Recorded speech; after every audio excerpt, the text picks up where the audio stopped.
അപ്പൊ ഇതുപോലെ ആയിരിക്കും നമ്മുടെ എക്സാമിനേഷൻ വിൻഡോ എന്ന് പറയുന്നത്. ആ എക്സാമിനേഷൻ വിൻഡോയിൽ ഈ മുകളിലത്തെ ഭാഗം ഉണ്ടാവില്ല എന്നുള്ളൂ, ബാക്കിയൊക്കെ ഇതേപോലെ ഉണ്ടാവും. എന്നിട്ട് നമുക്ക് ഈ മുകളിലത്തെ ഭാഗത്ത് ഒരു ടൈമറും വരുന്നുണ്ടാവും എന്നുള്ളൂ. ഇതാണ് നമ്മുടെ സെക്ഷൻ എ. സെക്ഷൻ എയില് 15 MCQs ഉണ്ടാവും. സെക്ഷൻ ബിയില് 3 OTQs, which is again 15 questions, which brings up to 30 questions. Then section സിയില് you have 31 and 32 രണ്ട് വലിയ ക്വസ്റ്റ്യൻ ഉണ്ട്. ഓക്കെ അല്ലേ? ഇന്ന് നമ്മൾ മെയിൻലി ഫോക്കസ് ചെയ്യണത് സെക്ഷൻ എ പാർട്ടും സെക്ഷൻ ബി പാർട്ടും ആയിരിക്കും. നാളെ ആയിരിക്കും നമ്മൾ സെക്ഷൻ സി പാർട്ടിലേക്ക് പോകണ്ടാവുക. ഓക്കെ ആണല്ലോ? ഇനി സെക്ഷൻ സി ചെയ്യുമ്പോൾ തന്നെ എങ്ങനെ ചെയ്യണം, അതേപോലെ നിങ്ങളൊരു എക്സാമിന്റെ സമയത്ത് എങ്ങനെയായിരിക്കും കാര്യങ്ങൾ ചെയ്യണ്ടാവുക. അപ്പൊ ഫസ്റ്റ് തിങ് ഇസ് ദാറ്റ് നിങ്ങളുടെ എക്സാം സ്റ്റാർട്ട് ആവണയായിട്ട് മുമ്പ് നിങ്ങൾ എന്ത് ചെയ്തോളാം, നിങ്ങൾക്ക് കിട്ടുന്ന വർക്ക്ഷീറ്റ് ഇല്ലേ, അതിൽ ക്വസ്റ്റ്യൻ നമ്പർ 1 തൊട്ട് ക്വസ്റ്റ്യൻ നമ്പർ 30 വരെ എഴുതി വെച്ചോളൂ. ഓക്കെ അല്ലേ? 1 തൊട്ട് 30 വരെ ക്വസ്റ്റ്യൻ നമ്പേഴ്സ് എഴുതി വെച്ചോളൂ. ഓക്കെ ആണല്ലോ? നീ നിങ്ങൾ വിടണ എല്ലാ ക്വസ്റ്റ്യനും ഇല്ലേ മക്കളെ, നിങ്ങൾ വിടണ എല്ലാ ക്വസ്റ്റ്യനും തിയറി ആണോ പ്രോബ്ലം ആണോ എന്നുള്ളത്.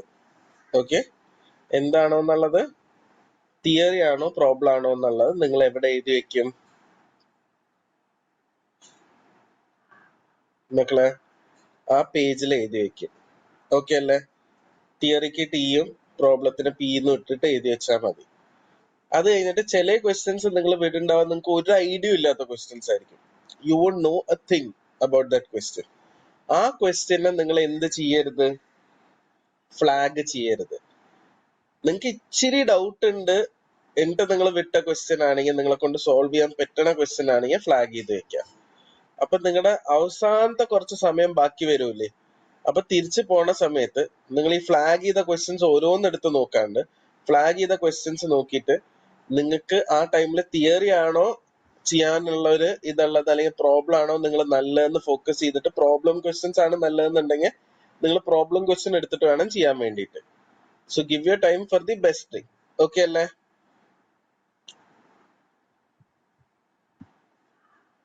ഓക്കെ ആണോ മക്കളെ? Okay sir. Okay sir. Sir, സാറിന്റെ സജഷനിൽ ഏത് ടൈപ്പ് ക്വസ്റ്റ്യൻ ആണ് ഫസ്റ്റ് സ്റ്റാർട്ട് തുടങ്ങേണ്ടതാണോ? സ്റ്റാർട്ടിലേക്ക് മറ്റേ ബിഗ് ക്വസ്റ്റ്യൻസ് ആണോ? ഇപ്പൊ ഞാനാണ് എക്സാം എഴുതുന്നതെന്നുണ്ടെങ്കിൽ ഞാൻ ബിഗ് ക്വസ്റ്റ്യൻസ് വെച്ചിട്ടാണ് തുടങ്ങുക. ദാറ്റ് ഇസ് ബിക്കോസ് ഞാൻ ടൈം വെച്ചിട്ടാണ് എഴുതുക.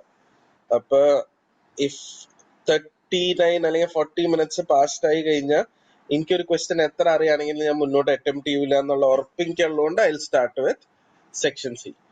ബിക്കോസ് സെക്ഷൻ സിയിൽ അവിടെ സ്റ്റോപ്പ് ചെയ്യണം.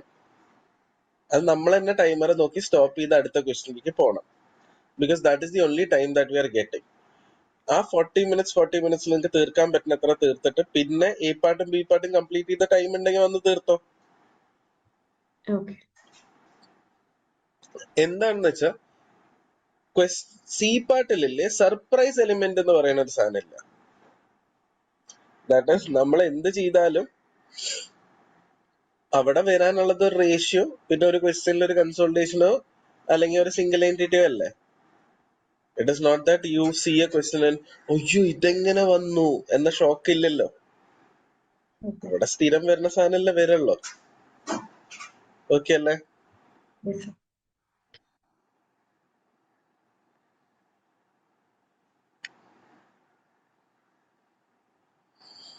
ഇതുവരെ എല്ലാവർക്കും ഓക്കെ ആണോ?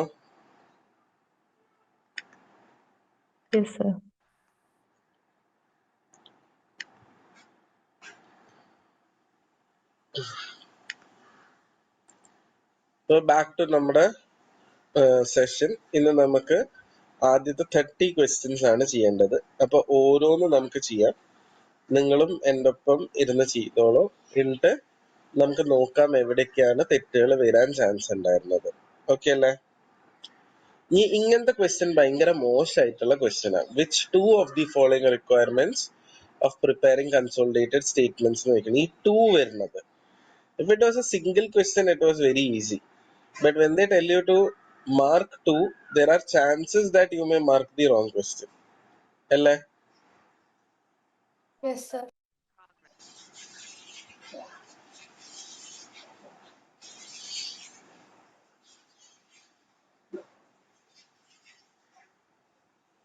ഇനി സർ അതിൽ ആ രണ്ടെണ്ണം കറക്റ്റ് ആയി കിട്ടിയാലാണ് മാർക്ക് കിട്ടുള്ളൂ.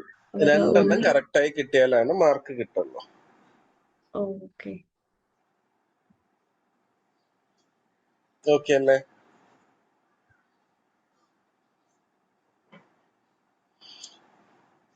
ഇനി ഇതില് നമ്മള് ഏത് ആണ് മാർക്ക് ചെയ്ത് എടുക്കേണ്ടത്? ഈ രണ്ടെണ്ണം ഏതാണ്? Consolidated financial statements are presented on the basis that the companies within the group are treated as if they are a single economic entity. Which two of the following are requirements of preparing consolidated financial statements? ഏതൊക്കെയാണ് requirements? All subsidiaries must adopt the accounting policy of the parent in their individual financial statements. വേണോ? വേണ്ട. നമുക്ക് ഈ സ്പെസിമെനില് നമ്മുടെ എന്തിലെടുക്കാൻ പറ്റും?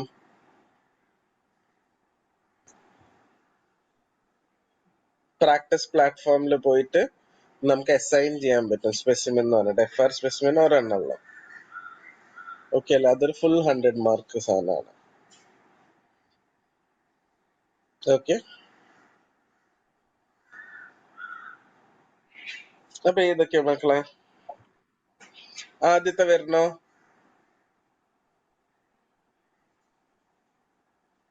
വേണ്ട. Subsidiary within the activities which are substantially different to the activities of other members of the group should not be consolidated. അത് പാടോ? അതായത് പാരന്റും സബ്സിഡിയും സെയിം പണി തന്നെ എടുക്കണം നിർബന്ധമുണ്ടോ? ഇല്ല. ഇല്ല. അപ്പൊ ആദ്യത്തെ രണ്ടെണ്ണം എല്ലാം നമുക്ക് മനസ്സിലായി. അപ്പൊ ഏതായിരിക്കും?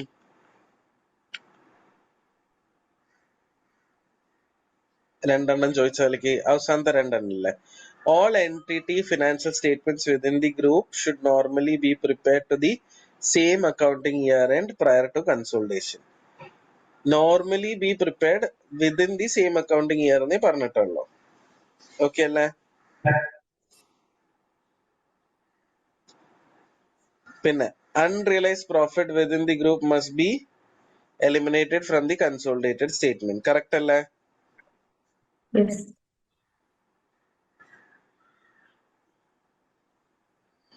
അപ്പൊ എല്ലാവർക്കും ഇതുവരെ ഓക്കെ ആണോ?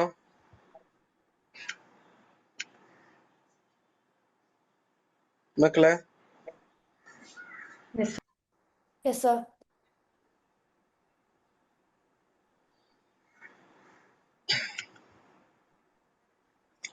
ഇനി അടുത്തത്, calculate the current liability of lease in flash company statement of financial position as at 30 September 2015. അപ്പൊ കറന്റ് ലയബിലിറ്റി ആണ് നമ്മളോട് ചോദിച്ചത്. 1 ഒക്ടോബറിനാണ് എന്ത് വന്നത് മക്കളെ? നമ്മള് തുടങ്ങിയത്. അപ്പൊ എത്ര കൊല്ലം കഴിഞ്ഞു? 1. എത്ര കൊല്ലം കഴിഞ്ഞു മക്കളെ? 1 year. 1 ഇയർ. ആനുവൽ റെന്റൽസ് പേ ചെയ്യണത് ഇയർ എൻഡിലല്ലേ? അപ്പൊ ഇത് ഏതാണ്? Arrear. ഏരിയാസ് ആണ്. അപ്പൊ ഏരിയാസ് എങ്ങനെയാ സോൾവ് ചെയ്യുക? Opening plus effective minus coupon is equal to Closing. Closing. ഓപ്പണിംഗിൽ എത്രയാണ് നമ്മൾ എടുക്കേണ്ടത്? ഇവിടെ പറയണ്ട് under the terms of the lease an immediate deposit of 2 million is payable. The present value of future lease payments at that date following the payment of deposit. അപ്പൊ deposit already അവർ എന്ത് ചെയ്തിട്ടുണ്ട്?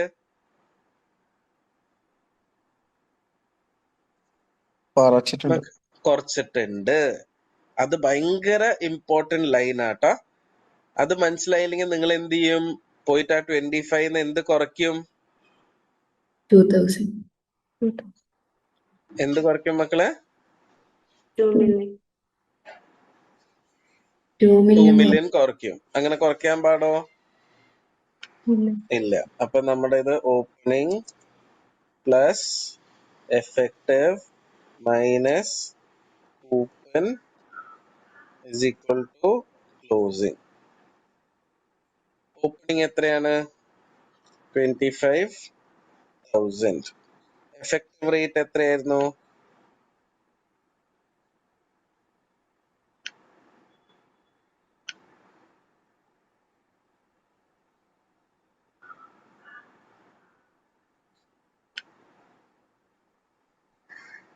Effective rate was 6% അല്ലേ? അപ്പൊ 25,000 എത്ര percentage? 6%. എത്ര വരും? 1,500. 6,000 you get closing. എത്രയാണ് closing വരാ? 2,500. അടുത്ത കൊല്ലം 2,500 അതിന്റെ 6%. സോറി, 2,500 6% എത്ര മക്കളെ? 1,230. 1,230 minus 6,000 you get എത്രയാ? 730. സർ അത് 15,730. ഫോളോയിങ് ദി ഇൻസെപ്ഷൻ എന്ന് പറയുമ്പോ ഓൺ ദ ഡേറ്റ് അല്ലേ? എന്ത് ഇൻസെപ്ഷൻ എന്ന് പറയുമ്പോ ഡെപ്പോസിറ്റ് ഓൺ ദ ഡേറ്റ് അല്ലേ? ഓൺ ദ ഡേറ്റ് തന്നെയാടാ. ഡെപ്പോസിറ്റ് കുറച്ചിട്ടുണ്ട് എന്ന് ഇവിടെ പറയുന്നുണ്ട്. ആ following the payment of the deposit. പക്ഷേ അതായത് നിന്റെ പ്രസന്റ് വാല്യൂ നീ ഡെപ്പോസിറ്റ് അടച്ചു കഴിഞ്ഞിട്ട് 25 ഉണ്ടായിരുന്നു. അടച്ച് കഴിഞ്ഞതിന്റെ ശേഷം അടച്ചു കഴിഞ്ഞതിന് ശേഷം. അതല്ലേ following the payment of the deposit. അതാണ് ആഡ് ബാക്ക്. അപ്പൊ ആഡ് ബാക്ക് ചെയ്യണം.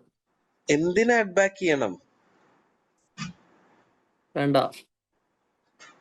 എടാ, ലീസ് തുടങ്ങുന്ന സമയത്ത് തന്നെ നമ്മൾ ഈ ഡെപ്പോസിറ്റ് അടയ്ക്കുന്നുണ്ടെങ്കിൽ ലീസ് തുടങ്ങുമ്പോ അടച്ച ഡെപ്പോസിറ്റ് ആണ്.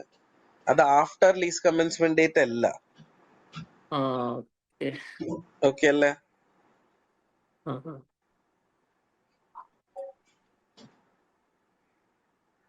ആഫ്റ്റർ എന്ന് പറയുകയാണെങ്കിലും പിന്നെ ഡേറ്റ് ലീസ് കമൻമെന്റ് ഡേറ്റിന്റെ ശേഷമാണെങ്കിലും അതായത് മാത്രം കുറച്ചാൽ മതി അല്ലേ? മക്കളെ, ലീസിന്റെ അന്നല്ലേ അവരടച്ചത്? ലീസ് തുടങ്ങി ഡെപ്പോസിറ്റ് അടച്ചു. ലീസ് തുടങ്ങി ഡെപ്പോസിറ്റ് അടച്ചു കഴിഞ്ഞാൽ അവര് എസറ്റിലേക്കാണോ ആഡ് ചെയ്യേണ്ടത്, ലയബിലിറ്റിയിലാണോ കുറയ്ക്കേണ്ടത്? ബിഫോർ ആണെങ്കിൽ, ലീസ് തുടങ്ങണേറ്റ് മുമ്പ് അടയ്ക്കുകയാണെങ്കിൽ എസറ്റിൽ ആഡ് ചെയ്യും. ലീസ് തുടങ്ങണ ദിവസമല്ലേ, ഇൻസെപ്ഷൻ ഡേറ്റിനല്ലേ പേയബിൾ. അപ്പൊ ലീസ് തുടങ്ങിയപ്പോ പേ ചെയ്തു അല്ലേ മക്കളെ? അതെ അതെ. അപ്പൊ ലീസ് തുടങ്ങിയപ്പോ പേ ചെയ്തിട്ടുണ്ടെങ്കിൽ നമ്മള് ഓപ്പണിംഗിൽ ഇത് കുറച്ചിട്ടുള്ള എമൗണ്ട് അല്ലേ എടുക്കേണ്ടത്? ആൻഡ് ഓപ്പണിംഗിൽ ഇത് കുറച്ചിട്ടുള്ള എമൗണ്ട് ആണ് 25. ശരിക്കും നിങ്ങളുടെ 27 ആയിരുന്നു എമൗണ്ട്. ഈ 2 കുറച്ചപ്പോ 25 ആയി. ഓക്കെ അല്ലേ? ക്വസ്റ്റ്യൻ റീഡിങ്ങിന്റെ ഇതാണല്ലേ? ക്വസ്റ്റ്യൻ റീഡിങ്ങിന്റെ ഇതാണ്. ഇപ്പൊ ഓക്കെ ആണോ? അപ്പൊ ഇത് രണ്ടും തമ്മിലുള്ള ഡിഫറൻസ് ആയിരിക്കും എന്ത്? Current liability. അപ്പൊ 2,500 15,730 ഡിഫറൻസ് എടുത്താൽ 4,770 ആയിരിക്കും. 4,770. ഓക്കെ അല്ലേ? ഈ ക്വസ്റ്റ്യനിൽ വേറെ എന്തൊക്കെ ചോദിക്കാം? ഇപ്പൊ കറന്റ് ലയബിലിറ്റി ചോദിച്ചു 4,770. നോൺ കറന്റ് ലയബിലിറ്റി ചോദിക്കാം, അല്ലെങ്കിൽ ഫിനാൻസ് കോസ്റ്റ് ചോദിക്കാം, അല്ലെങ്കിൽ അവർക്ക് വേണമെങ്കിൽ ഇത് എസെറ്റിന്റെ ക്വസ്റ്റ്യൻ ആക്കി മാറ്റാം. എസെറ്റിന്റെ ക്വസ്റ്റ്യൻ ആക്കുമ്പോൾ നിങ്ങൾ എന്ത് ചെയ്യണം? ഡെപ്രീസിയേഷൻ ചോദിക്കാം അവർക്ക്. അപ്പൊ നിങ്ങൾ ഈ 25ക്ക് 2 ആഡ് ബാക്ക് ചെയ്ത് 27 എടുക്കേണ്ടി വരും. എന്നിട്ട് ഡിപ്രീസിയേഷൻ കണ്ടുപിടിക്കും. എന്നിട്ട് ഡിവൈഡ് ബൈ 5 ചെയ്ത് കഴിഞ്ഞാൽ ഡെപ്രീസിയേഷൻ കിട്ടും. അപ്പൊ ഈ ക്വസ്റ്റ്യൻസ് ഒക്കെ ചോദിക്കാം. ഓക്കെ അല്ലേ? സാർ ഈ 000 ഇല്ലേ, അത് ക്വസ്റ്റ്യൻ തന്നിട്ടോ? ഇത് ഇവിടെ ക്വസ്റ്റ്യനിൽ തന്നിട്ടുണ്ടല്ലോ. അല്ല, നമ്മള് ചെയ്ത ക്വസ്റ്റ്യൻ ഉണ്ടായിരുന്നില്ല, അപ്പൊ ആ കൺഫ്യൂഷൻ ഉണ്ടായിരുന്നു. ഓക്കെ ഓക്കെ, ഇങ്ങനെ തരും നിങ്ങൾക്ക്, അല്ലെങ്കിൽ നിങ്ങൾ ഫുൾ എമൗണ്ട് എഴുതേണ്ടി വരും. ഓക്കെ അല്ലേ? ഓക്കെ.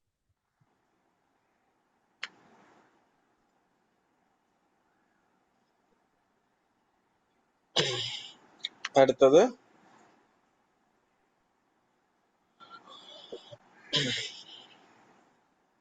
കോട്ടൈൽ.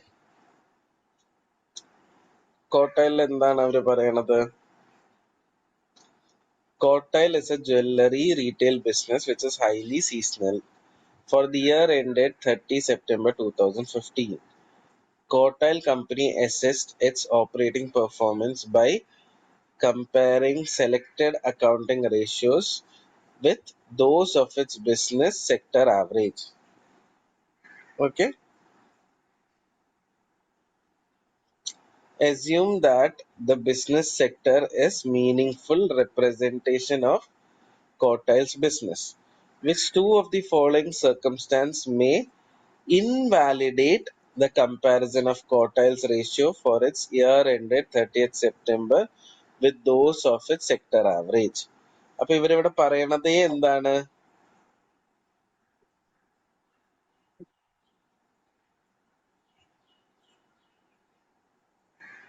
കമ്പാരിസൺ പോസിബിൾ അല്ലാത്ത സിറ്റുവേഷൻ ആണോ? യെസ്, കമ്പാരിസൺ പോസിബിൾ അല്ലാത്ത സിറ്റുവേഷൻ.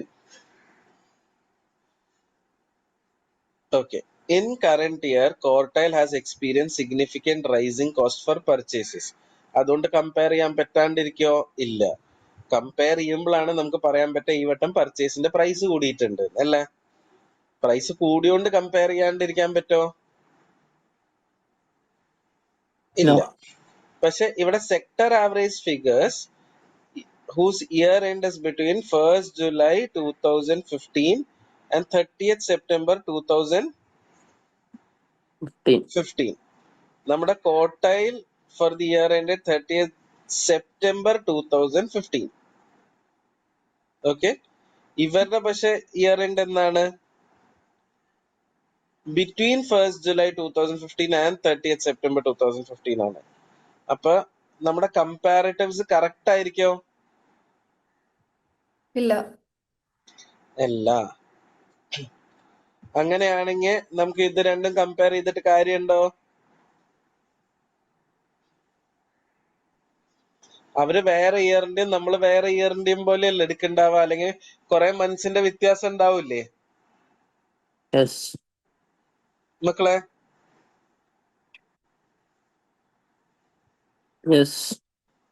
അപ്പൊ ഇതൊരു ആൻസർ ആയിരിക്കും. അടുത്തത്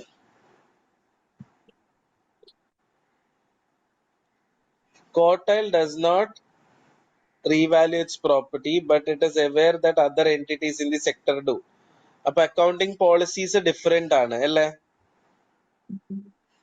അക്കൗണ്ടിങ് പോളിസീസ് വ്യത്യാസമാണെങ്കിൽ തമ്മിൽ കമ്പയർ ചെയ്യുമ്പോ നമ്മൾ എന്തെടുക്കേണ്ടി വരും?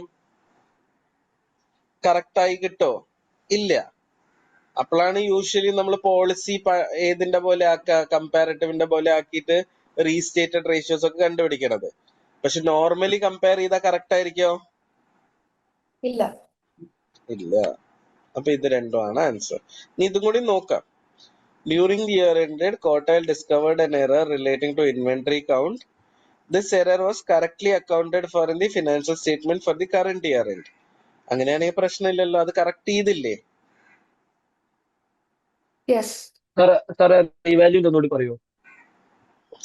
അതായത് കോസ്റ്റ് മോഡലും റീവാലുവേഷൻ മോഡലും ചേഞ്ച് ഇൻ പോളിസി ആണെന്ന് എല്ലാവർക്കും അറിയാലോ. ഞാൻ നിങ്ങൾക്കൊക്കെ ചേഞ്ച് ഇൻ പോളിസി പഠിപ്പിച്ചപ്പോ പഠിപ്പിച്ച ഒരു സാധനമാണ് cost model to revaluation model change in policy. നമ്മൾ ഇതിനെ ബേസ് ചെയ്തിട്ട് ഒരു എന്തും ചെയ്തിട്ടുണ്ട്. കഴിഞ്ഞ ദിവസം ഒരു റേഷ്യോ ചെയ്തിട്ടുണ്ടായിരുന്നു, പേസ്ട്രി എന്ന് പറയുന്ന ക്വസ്റ്റ്യൻ. ആ പേസ്ട്രി എന്ന് പറയുന്ന ക്വസ്റ്റ്യനിൽ നമുക്ക് ഡൗ കമ്പനീന്റെ എന്തെടുക്കേണ്ടി വന്നു?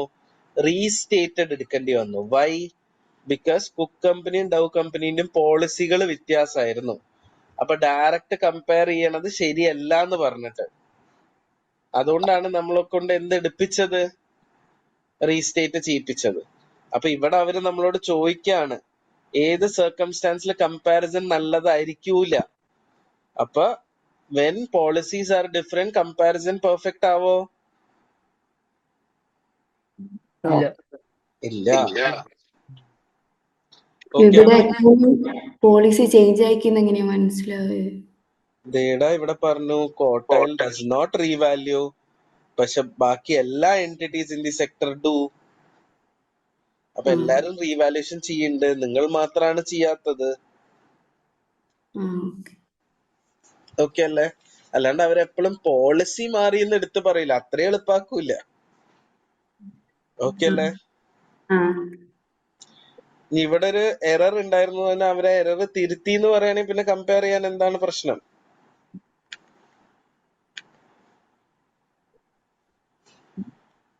ഓക്കെ അല്ലേ? Identify by clicking on the relevant box in the table whether each of the following statement regarding faithful representation is true or false. Now this is a very difficult question. ഈ faithful representation ഒക്കെ പറഞ്ഞ് എടുത്ത് ചോദിക്കുമ്പോ ഇത്തിരി പണിയുണ്ട്. അപ്പൊ നമുക്ക് നോക്കാം. Charging the rental payments for an item of plant to profit and loss where rental agreement meets the criteria for a right to use of asset is an example of faithful representation. When the asset meets the criteria of right to use of asset, അതൊരു proper lease ആണ് അല്ലേ? Proper lease ആണെങ്കിൽ നമ്മൾ rent പോലെയാണോ കാണിക്കുക? നമ്മൾ അതിനെ അസറ്റും liability ആയിട്ടല്ലേ കാണിക്കുക? നമ്മൾ എക്സംഷൻ ഫ്രം ലീസിനെ അല്ലേ നമ്മള് റെന്റ് ആയിട്ട് കാണിക്കുക? ഷോർട്ട് പീരീഡ് ഓർ അതന്നെ. അതല്ലല്ലോ ഇത്. അപ്പൊ ഇവര് കാണിച്ചിരിക്കുന്ന രീതി തെറ്റല്ലേ? അപ്പൊ ഇത് ഫെയ്ത്ത്ഫുൾ റെപ്രസെന്റേഷൻ ആണോ? അല്ല, ഫോൾസ്. അടുത്തത്, including a convertible loan note in equity on the basis that the holder are likely to choose the equity option on conversion is an example of faithful representation. Convertible loan note നമ്മൾ split accounting എന്ന് പറയുന്ന accounting ആണ് ചെയ്യുക. അപ്പൊ നമ്മൾ അതിനെ എന്തോ ആയിട്ടാണ് കാണിക്കുക? ലയബിലിറ്റി ആൻഡ് ഇക്വിറ്റി, അല്ലെങ്കിൽ equity and liability. Never only equity. Okay അല്ലേ?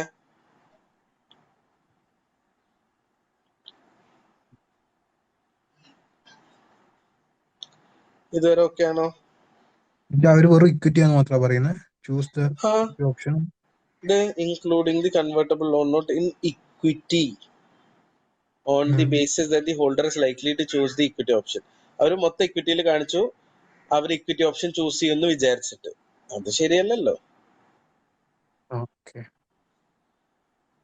De-recognizing factored trade receivables sold without recourse is an example of faithful representation. Correct അല്ലേ?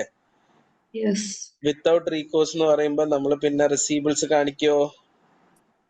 ഇല്ല.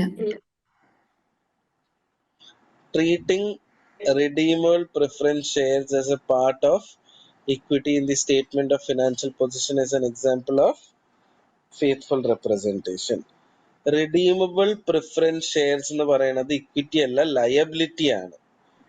ഓക്കെ അല്ലേ? അപ്പൊ നമ്മൾ അത് ഇക്വിറ്റിയിൽ കാണിക്കാന്ന് പറയുന്നത് തെറ്റാണ്. ഇറഡീമബിൾ അല്ലേ സാർ? ഇറഡീമബിൾ അല്ല ഇക്വിറ്റി വരിക അല്ലേ? ഇറഡീമബിൾ ആണ് ഇക്വിറ്റി വരിക.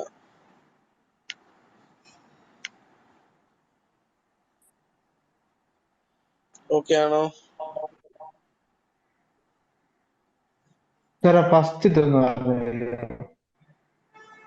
ഈ ആദ്യത്തെ ആണോ? എടാ ലീസ് രണ്ട് തരം ലീസ് ഉണ്ട്. പ്രോപ്പർ ലീസ് ഉണ്ട്, എക്സംഷൻ ഫ്രം ലീസ് ഉണ്ട്. എക്സംഷൻ ഫ്രം ലീസ് ആണ് നമ്മൾ റെന്റ് പോലെ ട്രീറ്റ് ചെയ്യുക. ഇവര് പറഞ്ഞത് നമ്മളുടെ criteria means right to use of asset. Right to use of asset എപ്പോഴാണ് ഉണ്ടാവുക? ഒരു പ്രോപ്പർ ലീസ് ആവുമ്പോ. അപ്പൊ പ്രോപ്പർ ലീസ് ആവുമ്പോ നമുക്കൊരു എസെറ്റും ഉണ്ടാവും, ഒരു ലയബിലിറ്റി ഉണ്ടാവും. അല്ലാണ്ട് നമുക്ക് P&L റെന്റൽ എക്സ്പെൻസ് എല്ലാം ഉണ്ടാവാം. അവര് P&L റെന്റൽ പേയ്മെന്റ് കാണിച്ചു എന്നാണ് പറയണത്. ഓക്കെ. ഓക്കെ ആണോ? ഓക്കെ.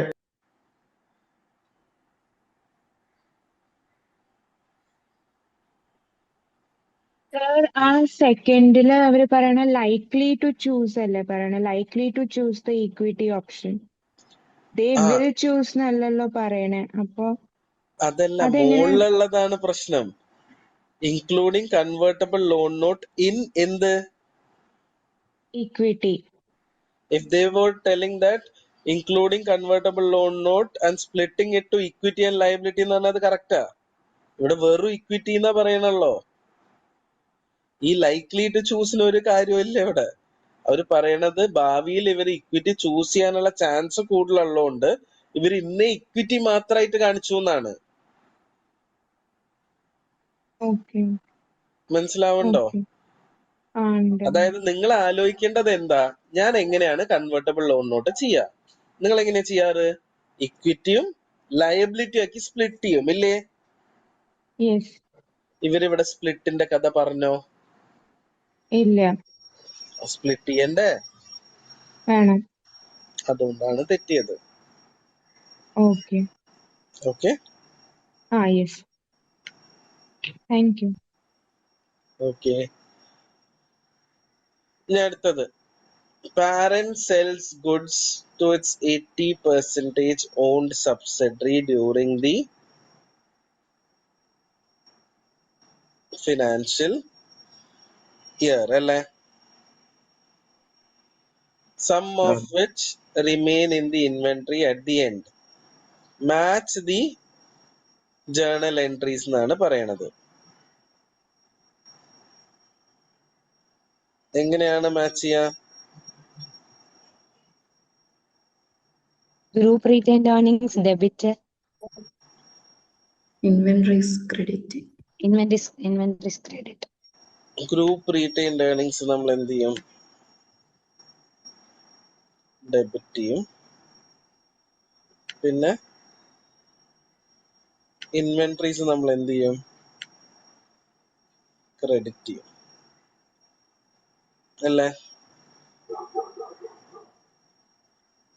അത് കഴിഞ്ഞിട്ട് നോൺ കൺട്രോളിങ് ഇൻട്രസ്റ്റില്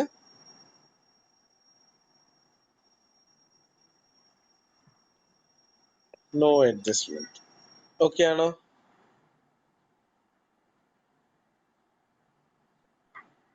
യെസ്. ഇതുവരെ ഓക്കെ ആണോ മക്കളെ? Yes sir.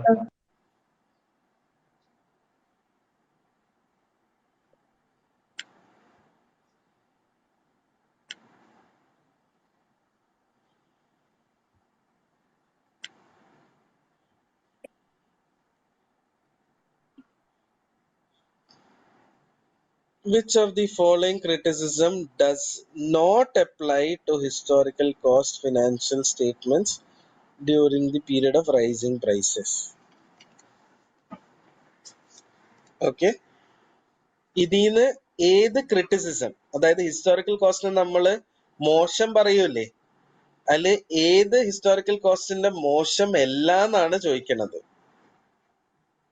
ഓക്കെ അല്ലേ? ഇതിൽ പറയുന്ന ഏത് criticism does not apply to historical cost financial statement in a period of rising prices എന്നാണ് ചോദിക്കുന്നത്.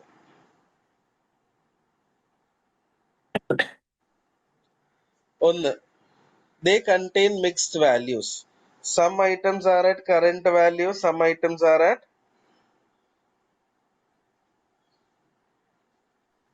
historical values. അതായത് നമ്മൾ നേരത്തെ വാങ്ങിയ ഐറ്റംസ് ഹിസ്റ്റോറിക്കൽ വാല്യൂലായിരിക്കും, ഇന്ന് വാങ്ങിയ ഐറ്റംസ് ഏത് വാല്യൂലായിരിക്കും?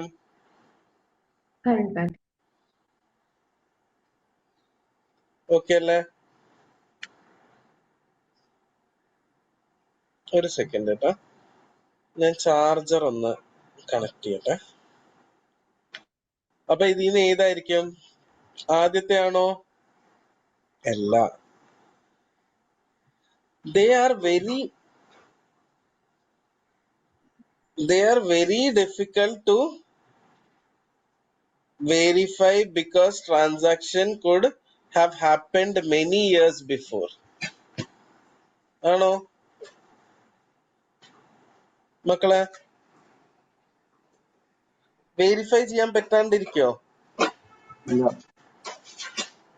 അപ്പൊ അതല്ലേ തെറ്റായ സ്റ്റേറ്റ്മെന്റ്.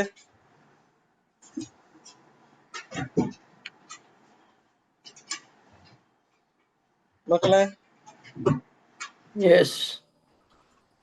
കാരണം ഹിസ്റ്റോറിക്കൽ കോസ്റ്റ് നമ്മൾ കാണിക്കണതേ വെരിഫയബിലിറ്റി വരാൻ വേണ്ടിയിട്ടല്ല. കാരണം അന്നത്തെ നമ്മുടെ കയ്യിൽ എന്തുണ്ട്?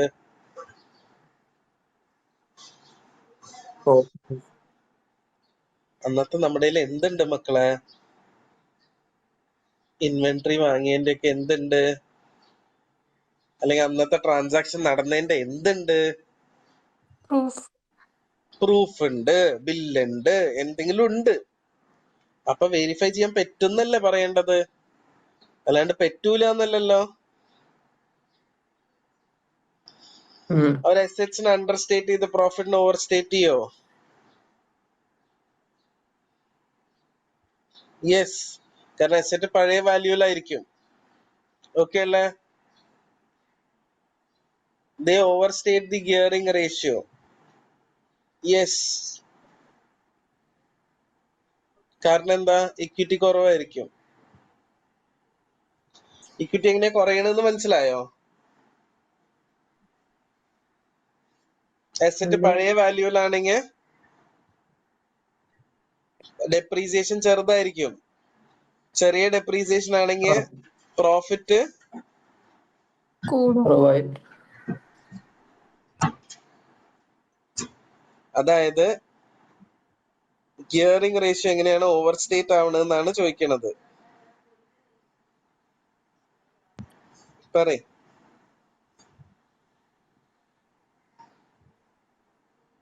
Under state the asset and over state the profit എന്ന് പറയുന്നുണ്ട്. ഓക്കെ അല്ലേ? അത് കഴിഞ്ഞിട്ട് ഇവിടെ നമ്മളോട് ചോദിക്കണത് എങ്ങനെയാണ് they overstate the gearing ratio. അതൊന്ന് പറഞ്ഞ എല്ലാരും.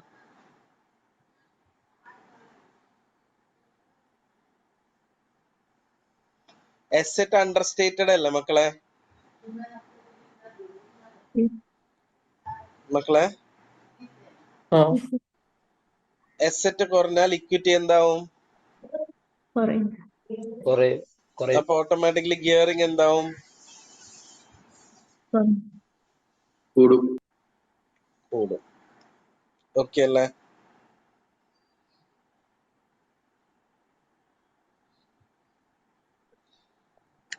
അപ്പൊ ഇതിൽ ഏതാണ് ആൻസർ? സെക്കൻഡ് വൺ തന്നെയാണ് ആൻസർ. ഓക്കെ, സാർ ഈ ക്വസ്റ്റ്യൻ ഒന്നും കൂടി പറയൂ, മനസ്സിലായില്ല. അതായത് ഈ ക്വസ്റ്റ്യനിൽ അവർ ചോദിക്കുന്നത് ഏത് ക്രിറ്റിസിസം ഹിസ്റ്റോറിക്കൽ കോസ്റ്റിനെ മേത്ത് അപ്ലൈ ആവില്ല, ഹിസ്റ്റോറിക്കൽ കോസ്റ്റ് കാരണം ഉണ്ടാവുന്ന തെറ്റുകൾ ഏതെല്ലാം എന്നാണ് ചോദിക്കുന്നത്. ഹിസ്റ്റോറിക്കൽ കോസ്റ്റിൽ വെക്കുന്ന സമയത്ത് മിക്സ്ഡ് വാല്യൂസ് വരാൻ ചാൻസ് ഉണ്ട്. കാരണം ചിലത് 5 കൊല്ലം മുമ്പ് വാങ്ങിയതാണെങ്കിൽ 5 കൊല്ലം മുമ്പത്തെ വാല്യൂ ആയിരിക്കും. ചിലത് 2 കൊല്ലം മുമ്പ് വാങ്ങിയതാണെങ്കിൽ 2 കൊല്ലം മുമ്പത്തെ വാല്യൂ ആയിരിക്കും. ചിലത് ഇന്ന് വാങ്ങിയതാണെങ്കിൽ ഇന്നത്തെ വാല്യൂ ആയിരിക്കും. അപ്പൊ എല്ലാം വ്യത്യാസ വാല്യൂസ് അല്ലേ ഉണ്ടാവാ. അപ്പൊ അത് കറക്റ്റ് അല്ലേ ഹിസ്റ്റോറിക്കൽ കോസ്റ്റിന്റെ?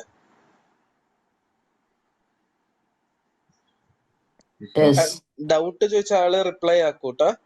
അത് കറക്റ്റ് അല്ലേ? ഇനി they are difficult to verify because transaction could have happened many years ago. വേരിഫിക്കേഷന് വേണ്ടിയിട്ടാണ് ഹിസ്റ്റോറിക്കൽ കോസ്റ്റിൽ വെക്കണത്. വൈ? നീ എന്നാണോ വാങ്ങിയത് അന്നത്തെ ബില്ല് നിന്റെ കയ്യിൽ ഉണ്ടാവില്ലേ? ഓക്കെ അല്ലേ? Okay sir. They understate the asset and overstate the profit. പണ്ട് വാങ്ങിയ വില ചെറിയ വിലയല്ലായിരിക്കും, ഇന്നത്തെ വിലയിലല്ലല്ലോ കാണിക്കണ്ടാവാ. അപ്പൊ അസറ്റ് കുറഞ്ഞില്ലേ? അസറ്റ് കുറഞ്ഞു കഴിഞ്ഞാൽ ഓട്ടോമാറ്റിക്കലി ഡെപ്രീസിയേഷൻ കുറയും. ഡെപ്രീസിയേഷൻ കുറഞ്ഞ പ്രോഫിറ്റ്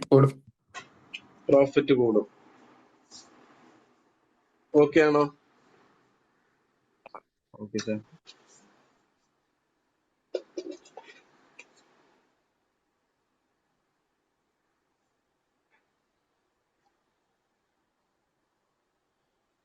ഇതുവരെ എല്ലാവർക്കും ഓക്കെ ആണോ? ഇനി അതേപോലെ തന്നെ എസറ്റിന്റെ വാല്യൂ കുറഞ്ഞു കഴിഞ്ഞാൽ ഇക്വിറ്റി കുറഞ്ഞു കഴിഞ്ഞാൽ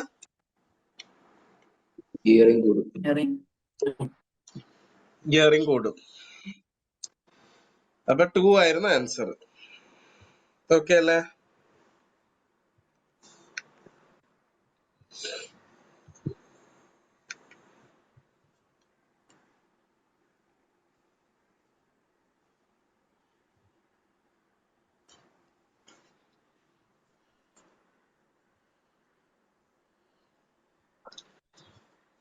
In 7th one, what is the provision which K company would report in its statement of financial position as at 30 September 2015 in respect of its oil operations?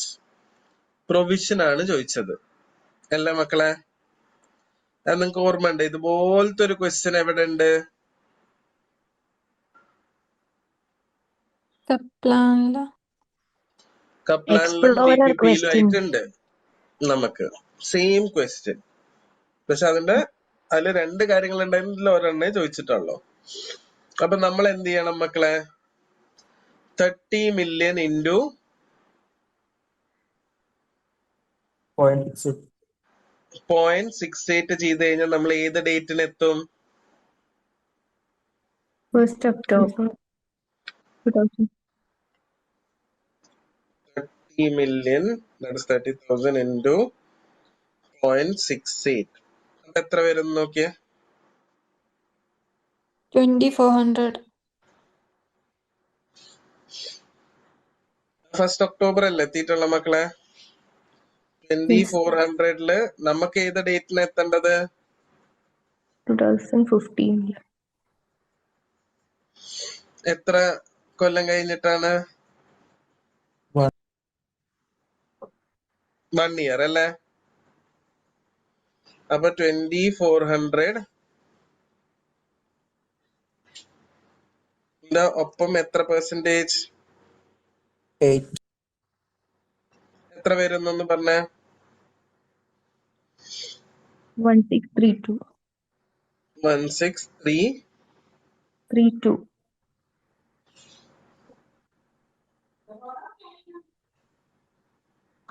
അപ്പൊ നമ്മളോട് 2400 പ്ലസ് 1632 എത്ര വരും? 22032. 22032. അങ്ങനെ ഒരു ഓപ്ഷൻ ഉണ്ടോ എന്ന് നോക്കിയേ. ഉണ്ട്. ഓക്കെ അല്ലേ?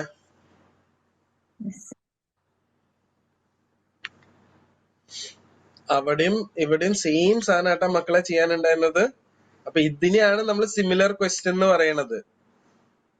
ഓക്കെ അല്ലേ? Okay.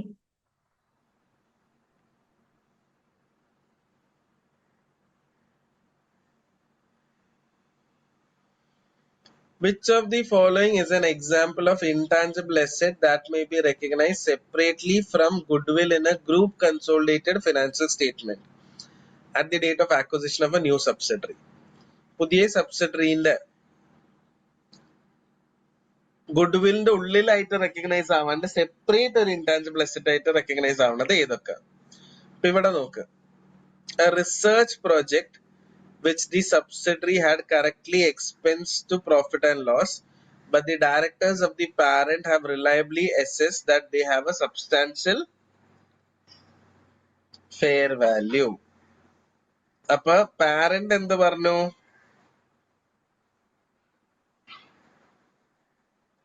അതിനൊരു സബ്സ്റ്റാൻഷ്യൽ ഫെയർ വാല്യൂ ഉണ്ട്. പാരന്റ് അതിന് എന്തായിട്ട് കണ്ടു? ഒരു അസറ്റ് ആയിട്ട് കണ്ടു. ശരിക്കും ഇതാണ് വരേണ്ടത്. പക്ഷെ നിങ്ങക്ക് അത് റിസർച്ച് ആയിട്ട് കണ്ടോണ്ട് നിങ്ങക്ക് അത് തോന്നിണ്ടാവില്ലല്ലോ ഓപ്ഷൻ. ഇല്ല.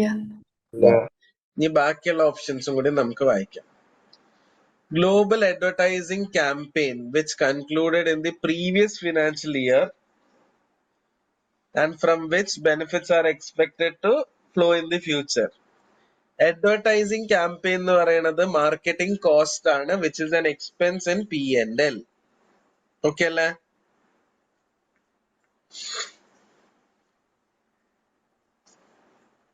ഓക്കെ ആണോ? ഓക്കെ.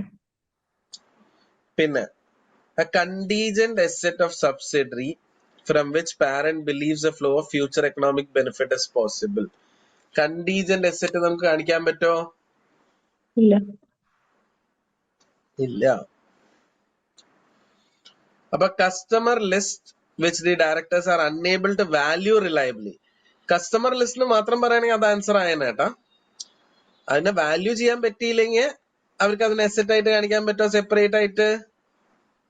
ഇല്ല. ഇല്ല. അപ്പൊ എ എന്തുകൊണ്ടായത്? ഈ വാക്ക് കാരണം. Parents have reliably assessed it to have a substantial fair value. അപ്പൊ പാരന്റ് അതിനെ സെപ്പറേറ്റ് ഒരു അസറ്റ് ആയിട്ട് കാണാൻ റെഡിയായി.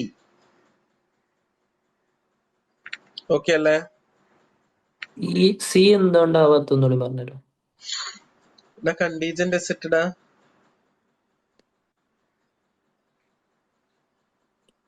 കണ്ടീജന്റ് അസറ്റ് എന്ന് പറഞ്ഞിട്ട് നിങ്ങൾക്ക് അത് പി എന്റെ ബാലൻസ് ഷീറ്റിൽ കാണിക്കാൻ പറ്റുമോ? നമ്മൾ IAS 37 എന്താണ് പഠിച്ചത്? അല്ല, ഡിസ്ക്ലോഷർ. ഡിസ്ക്ലോസ് ആണ് ചെയ്യാ. ഓക്കെ അല്ലേ? Okay.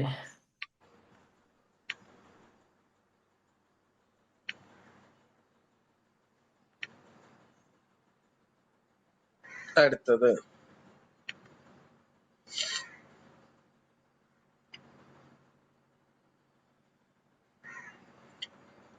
on 1st October 2014, Pyramid Company acquired 80% of Square Company's $9 million one ordinary equity shares.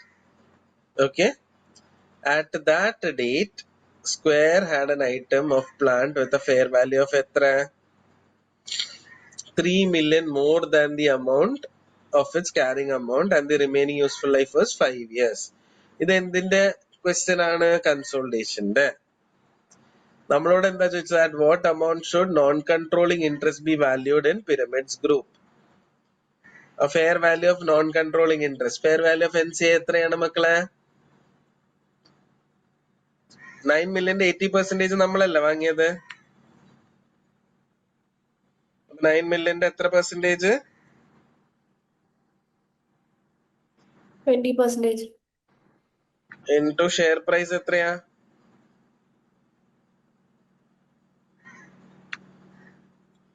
സ്ക്വയറിന്റെ ഷെയർ പ്രൈസ് എത്രയാ മക്കളെ? 3.5.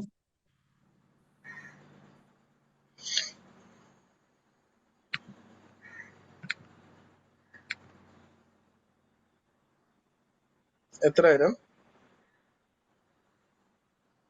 63,300.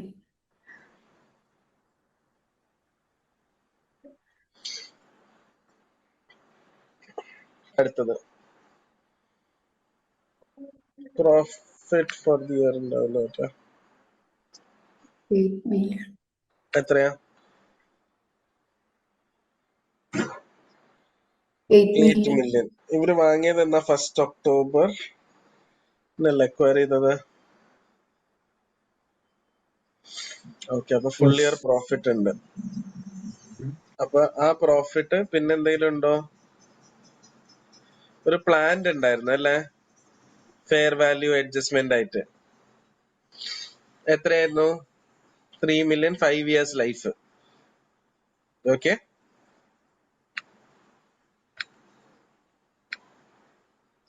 അപ്പൊ 8,000 ടോട്ടൽ പ്രോഫിറ്റ് ഉണ്ടായിരുന്നു. പിന്നെ നമുക്കൊരു 3 million എന്തായിരുന്നു മക്കളെ? Fair value. Fair value. അപ്പൊ ഫെയർ വാല്യൂ ഡെപ്രീസിയേഷനും വരൂലേ? Yes. എത്ര വരും?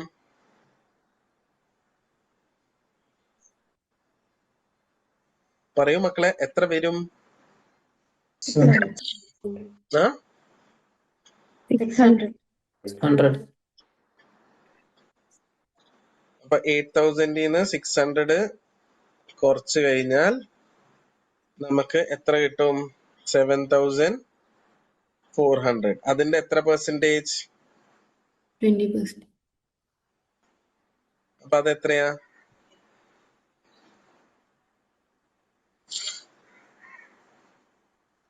One four 1480. 1480. 80. അപ്പൊ 6300 പ്ലസ് 1480 എത്ര വരും? 70. 7780. 7780. ഓക്കെ അല്ലേ?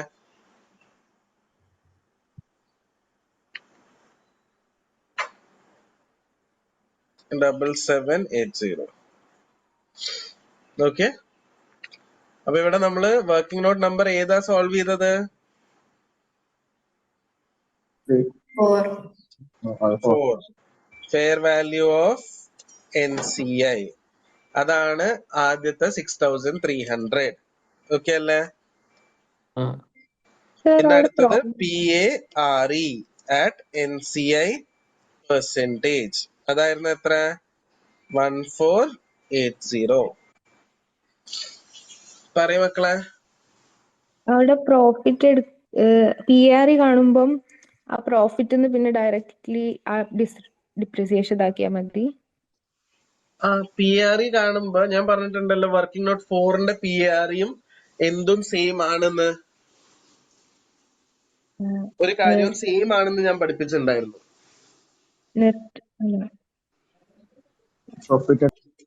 Profit attributable to NCI. Yes, profit attributable to NCI എങ്ങനെ ചെയ്യണമെന്ന് ആലോചിച്ചാൽ മതി.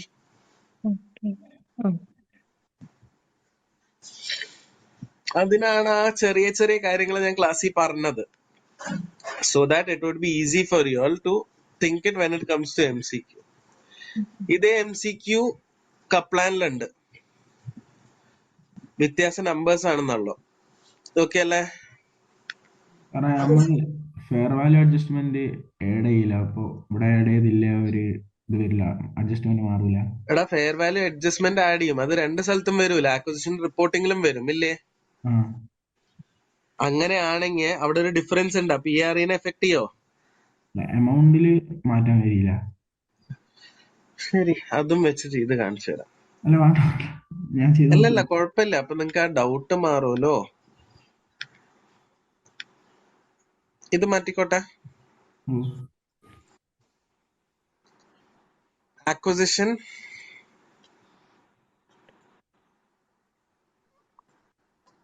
റിപ്പോർട്ടിംഗ്. ഓക്കെ. ഏറ്റവും ആദ്യം ഷെയർ ക്യാപിറ്റൽ എത്ര ഉണ്ടായിരുന്നു?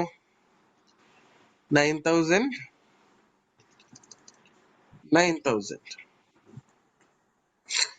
റീറ്റെയിൻഡ് ഏർണിങ്സ് എത്ര ഉണ്ടായിരുന്നു? തുടക്കത്തിൽ നമുക്ക് തന്നിട്ടില്ല, അവസാനമായപ്പോ പ്രോഫിറ്റ് എത്ര ഉണ്ടായിരുന്നു മക്കളെ?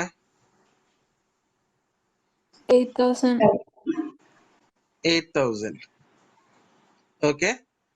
അത് കഴിഞ്ഞിട്ട് ഫെയർ വാല്യൂ അഡ്ജസ്റ്റ്മെന്റ് 3,000.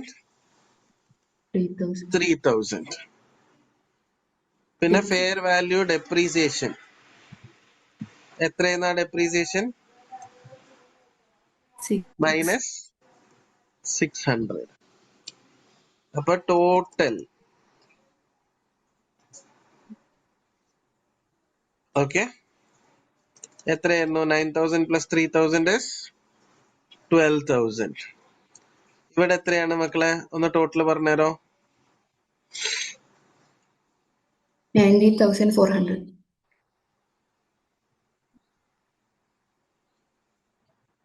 അപ്പൊ PARE is 7,400 അല്ലേ? അതെ. ഇതിന്റെ എത്ര പെർസെന്റേജ് ആണ് NCIക്ക് പോണ്ടത്? 20%. ഇപ്പൊ ഓക്കെ ആണോ? ഡൗട്ട് വെച്ചാൽ ഓക്കെ ആണോ? അപ്പൊ ഈ ഷെയർ ക്യാപിറ്റൽ എഴുതിയാലും എഴുതിയില്ലെങ്കിലും PRE എഫക്ട് ചെയ്യോ? ഇല്ല. ഇത് എഴുതിയാലും എഴുതിയില്ലെങ്കിലും PRE എഫക്ട് ചെയ്യോ? ഇല്ല. ഈ 2 amount PRE എഫക്ട് ചെയ്യാമല്ലോ. ഓക്കെ ആണോ? ഓക്കെ അല്ലേ? ഇത് നിങ്ങൾക്ക് ഡിഫിക്കൽട്ട് ആവണത് എന്താണെന്ന് അറിയാം. നിങ്ങള് ആ വർക്കിംഗ് നോട്ട്സ് ബൈ ഹാർട്ട് അടിച്ചു വെച്ചിട്ടുണ്ട്. അപ്പൊ അത് അതേപോലെ വന്നു കഴിഞ്ഞാൽ നിങ്ങൾക്ക് ഭയങ്കര സന്തോഷമാണ്. അത് അതേപോലെ വന്നില്ലെങ്കിൽ നിങ്ങൾക്ക് ഭയങ്കര വിഷമമാണ്. ഓക്കെ അല്ലേ? സാർ ആ അത് ചില കേസിൽ ഫുൾ ഗുഡ് വില്ലും പാർഷ്യൽ ഗുഡ് വില്ലും ഇമ്പയർമെന്റ് കൊടുക്കുന്നില്ലേ? എന്താ? NCIന്റെ കേസിൽ പെർസെന്റേജ് റേറ്റ് ഫുൾ ഗുഡ് വില്ലിനും പാർഷ്യലും കൊടുക്കുന്നില്ലേ ഇമ്പയർമെന്റ്? ആ അതെങ്ങനെയാണോ എന്ന് പറഞ്ഞു. എടാ, ഇമ്പയർമെന്റ് നമ്മൾ പഠിച്ചത് വർക്കിംഗ് നോട്ട് 2 കാണിക്കാനാ. ആ കിറ്റില് ബാക്കിൽ അവരെന്ത് ചെയ്യുന്നുണ്ട്? NCIന്റെ പെർസെന്റേജിന് NCIക്കും മറ്റേന്റെ പെർസെന്റേജിന് ആർക്കും കൊടുക്കുന്നുണ്ട്? ഗ്രൂപ്പിനും കൊടുക്കുന്നുണ്ട്. എടാ, അത് വർക്കിംഗ് നോട്ട് 2 ചെയ്ത് ഓട്ടോമാറ്റിക്കലി നമ്മൾ തന്നെ അത് സ്പ്ലിറ്റ് ചെയ്ത് കൊടുക്കണില്ലേ? അത് അവര് കാണിക്കണ രീതി ഒരു എക്സ്ട്രാ സ്റ്റെപ്പ് എടുത്ത് കാണിക്കണം എന്നുള്ള 2 സ്ഥലത്തൊന്നും പറഞ്ഞിട്ട്.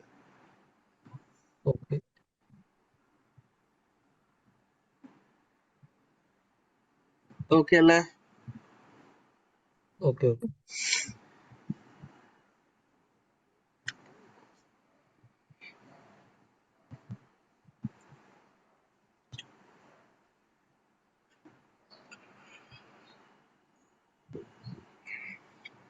Calculate the carrying amount of investment in A. Investment in A എന്ന് പറഞ്ഞാൽ അത് എന്തായിരിക്കും?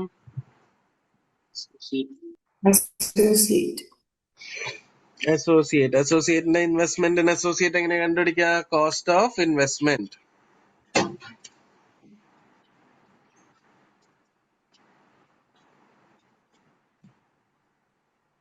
ഓക്കെ.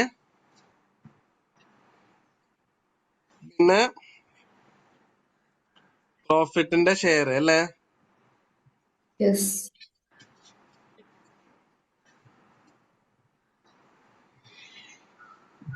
പിന്നെ വല്ല അഡ്ജസ്റ്റ്മെന്റ്സ് ഉണ്ടെങ്കിൽ അപ്പൊ നോക്കിയിട്ട് ചെയ്യാം. എത്രയാണ് കോസ്റ്റ് ഓഫ് ഇൻവെസ്റ്റ്മെന്റ്? നമ്മൾ എത്ര അക്വയർ ചെയ്തു? 240 ഔട്ട് ഓഫ് 800. 6 ഷെയർ. അപ്പൊ 240 into 6 അല്ലേ?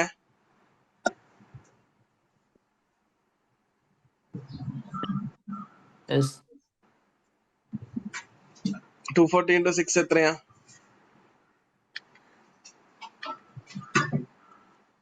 1440.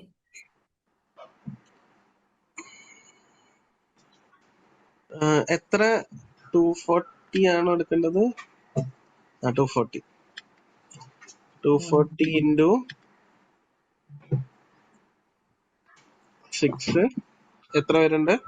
1440. എത്ര ശതമാനാണ് 240 ഔട്ട് ഓഫ് 800 എന്ന് പറയുമ്പോ? 30%. അപ്പൊ പ്രോഫിറ്റിന്റെ എത്ര പെർസെന്റേജ് എടുക്കണം? 30%. പ്രോഫിറ്റ് എത്ര ഉണ്ടായിരുന്നു നോക്കാം. 400 അല്ലേ? അപ്പൊ 30% ഓഫ് 400 എത്ര? 120.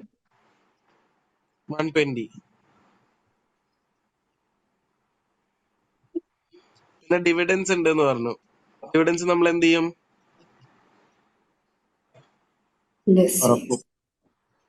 കുറയ്ക്കും.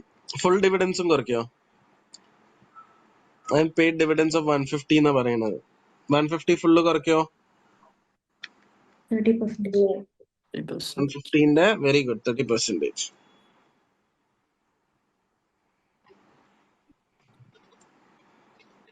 എത്ര വരും? 45.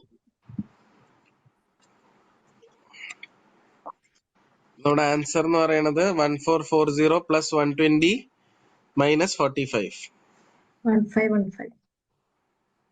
എത്ര? 1515. എങ്ങനെ വരില്ലല്ലോ. 1515. ഷെയർ ഓഫ് പ്രോഫിറ്റ് എത്രയാ വരണം മക്കളെ?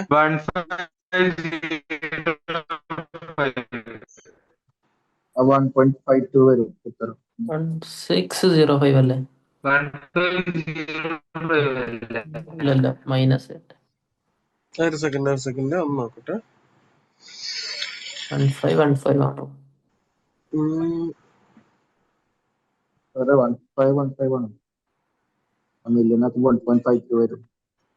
1515 അല്ലേ? അപ്പൊ 1.52. ഓക്കെ. സാർ ആ പെർസെന്റേജ് എങ്ങനെ വന്നേ? ആ പെർസെന്റേജ് ഇത് 240 സാധനങ്ങളാണ് നമ്മൾ വാങ്ങിയത്. ഔട്ട് ഓഫ് എത്ര? 800. അപ്പൊ 240 ഡിവൈഡ് ബൈ 800 30%. ഓക്കെ ആണോ? ഓക്കെ.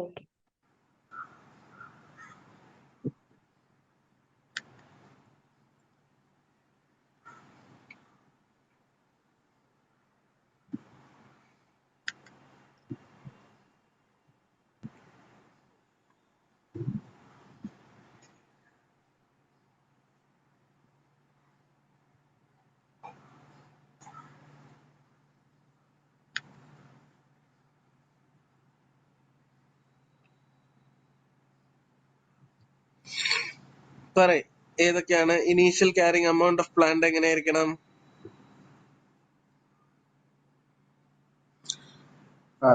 ട്രാൻസ്പോർട്ടിങ്ങും ഇൻസ്റ്റാളിങ്ങും. എന്തൊക്കെ വരണം? ട്രാൻസ്പോർട്ടിംഗ്, വരണം, ഇൻസ്റ്റാളിംഗ് വരണം. ഇതൊക്കെ എളുപ്പമുള്ള ചോദ്യമല്ലായിരുന്നത്?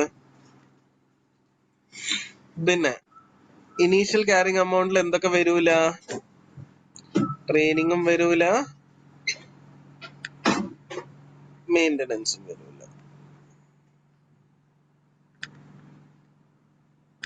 ഓക്കെ ആണോ? Yes, sir.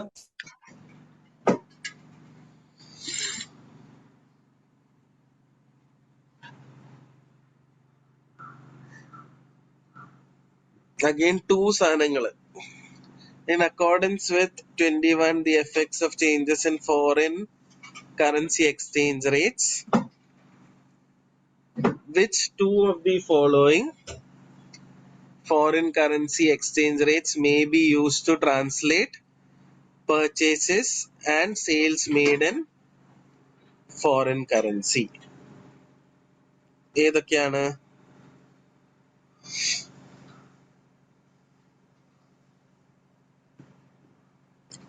പർച്ചേസ് ട്രാൻസ്ലേറ്റ് ചെയ്യാൻ വേണ്ടിയിട്ട് ആദ്യത്തെ ദിവസം വാങ്ങണ ദിവസം ട്രാൻസ്ലേറ്റ് ചെയ്യണ്ടേ? Yes. അപ്പൊ അതൊരെണ്ണം. പിന്നെ ഏതാണ്? അവറേജ്.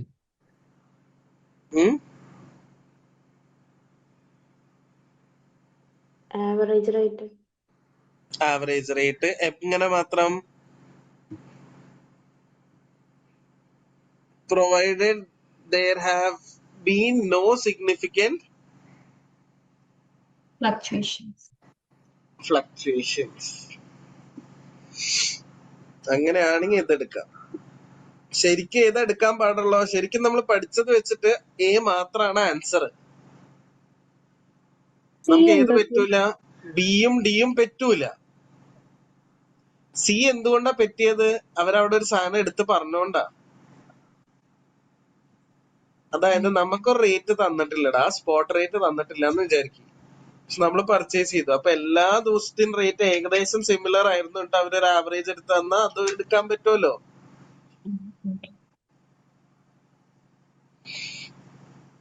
മനസ്സിലാവണ്ട മക്കളെ?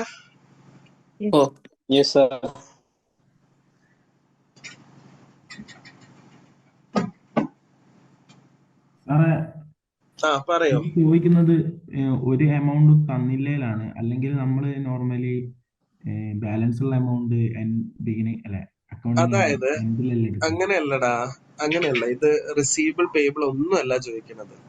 നമ്മളോട് ചോദിച്ചത് സെയിൽ അല്ലെങ്കിൽ പർച്ചേസ്.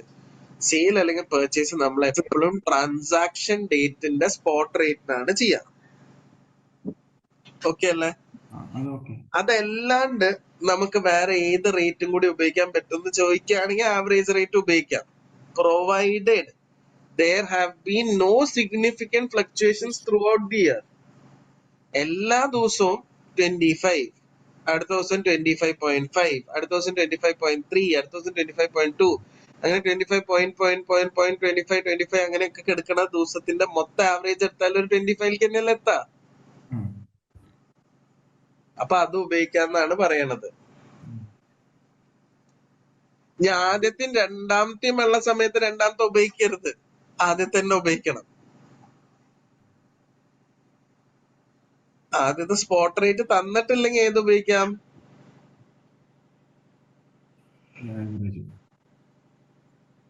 ഓക്കെ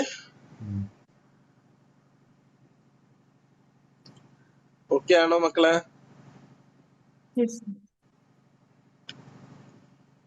ഈ വരി ഉണ്ടായിരുന്നില്ല എന്ന് വിചാരിക്കും ഇവിടെന്ന് ഞാനിപ്പോ ഹൈലൈറ്റ് ചെയ്തത്. അതില്ലെങ്കിൽ അത് ആൻസർ അല്ല കേട്ടോ.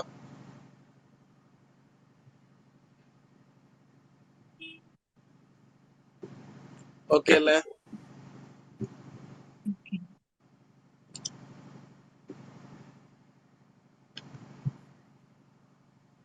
Calculate the gain on disposal that will be recognized in the Fox group of consolidated statement of profit and loss. മക്കളെ പറഞ്ഞ consolidated statement of profit and ലോസിന്റെ എങ്ങനെയാണ് നമ്മൾ കണ്ടെത്താ? Sales proceeds. എത്രക്കാണ് നമ്മൾ വിറ്റത്? 550.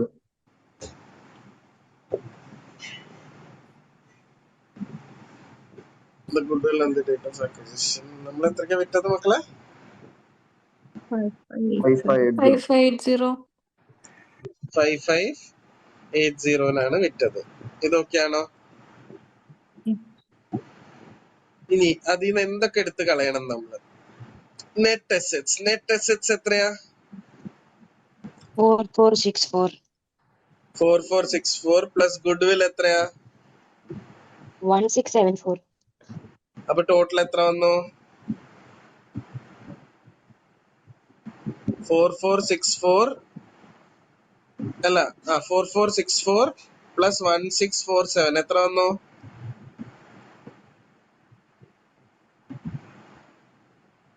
6138 അല്ലേ മക്കളെ? അതിന്ന് എന്തെടുത്ത് കളയണം? NCI എടുത്ത് കളയണ്ടേ? 900 എടുത്ത് കളയും. എത്ര വന്നു?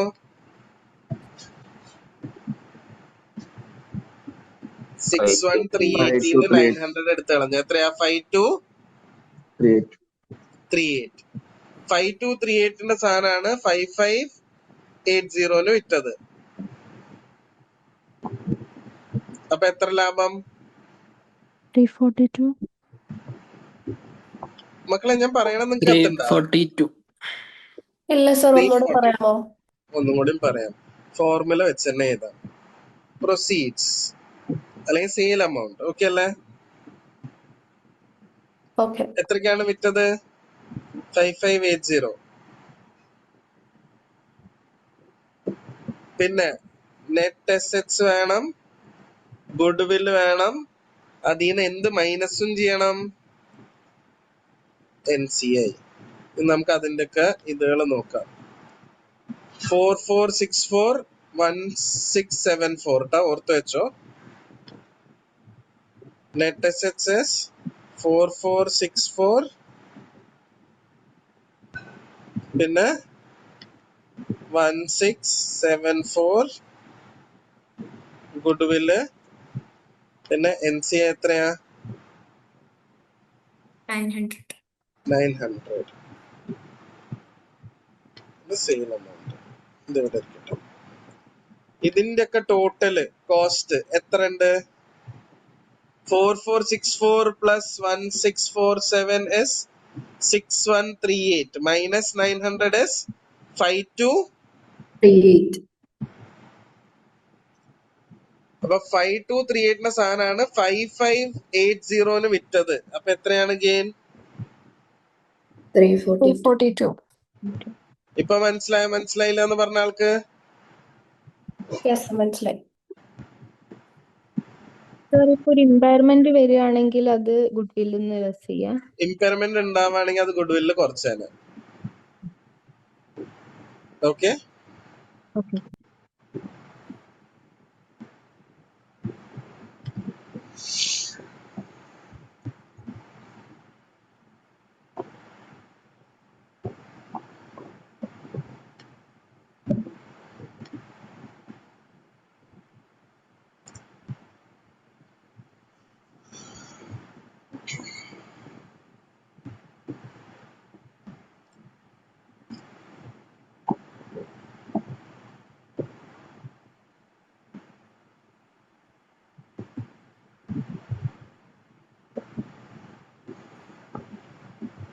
Okay.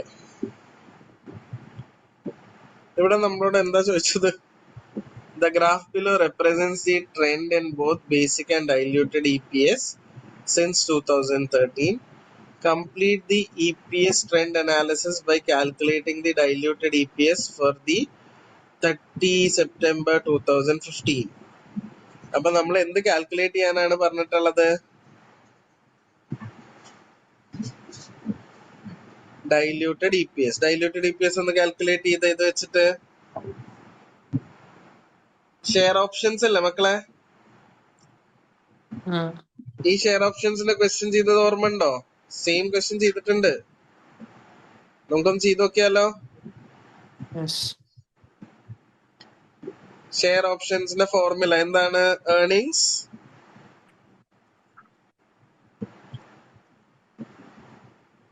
Divided by number of shares plus per shares plus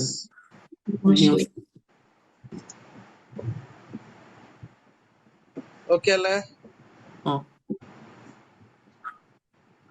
earnings എത്ര ഉണ്ടായിരുന്നു? 1550. 1550.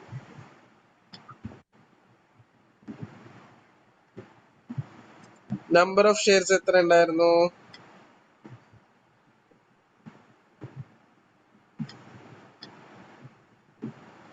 ഇത് ഓരോരുത്തർക്കും ഓരോ ക്വസ്റ്റ്യൻ ആണോ കിട്ടിയത്?